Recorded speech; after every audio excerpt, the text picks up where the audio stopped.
আগামী ২রা মে যে মাধ্যমিকের রেজাল্ট প্রকাশিত হচ্ছে তা সকলেরই জানা।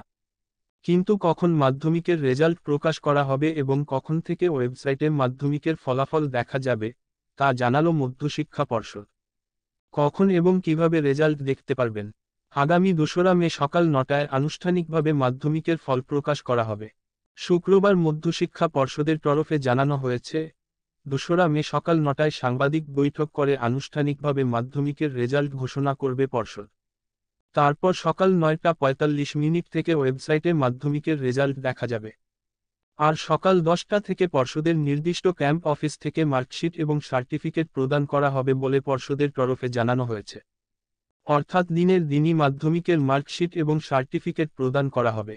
কোন কোন ওয়েবসাইট থেকে মাধ্যমিকের রেজাল্ট দেখা যাবে সেই সব লিঙ্ক ভিডিও এর নিচে দেওয়া আছে। কোন কোন জায়গা থেকে মাধ্যমিকের মার্কশিট ও সার্টিফিকেট বণ্টন করা হবে? ২রা মে সকাল ১০টা থেকে পর্ষদের নির্ধারিত ক্যাম্প শিবির থেকে স্কুলের প্রতিনিধিদের হাতে মাধ্যমিকের মার্কশিট এবং সার্টিফিকেট তুলে দেওয়া হবে। তবে এবার লোকসভা নির্বাচনের জন্য ক্যাম্প অফিস পাল্টে ফেলা হয়েছে। এবার নয়া ক্যাম্প অফিস থেকে মাধ্যমিকের মার্কশিট ও সার্টিফিকেট বণ্টন করা হবে। কোন মহকুমায় কোন ক্যাম্প অফিস থেকে মাধ্যমিকের মার্কশিট ও সার্টিফিকেট বণ্টন করা হবে সেই তালিকা দেখে নিন। ১ নম্বর বোলপুর মহকুমা, বোলপুর বিবেকানন্দ বিদ্যাপীঠ। ২ নম্বর রামপুরহাট মহকুমা, রামপুরহাট ডক্টর শরদিন্দু মজুমদার বিদ্যানিকেতন।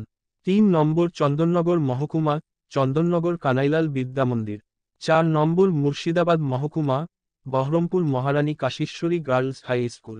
৫ নম্বর হাওড়া সদর মহকুমা, যোগাছা হাই স্কুল। ৬ নম্বর কাকদ্বীপ মহকুমা, কাকদ্বীপ জ্ঞানদাময়ী বিদ্যাপীঠ হাই স্কুল। ৭ নম্বর কালিম্পং মহকুমা, কালিম্পং কুমুদিনী হোমস। ৮ নম্বর মালদা মহকুমা, মালদা উমেশচন্দ্র বাস্তুহারা বিদ্যালয়।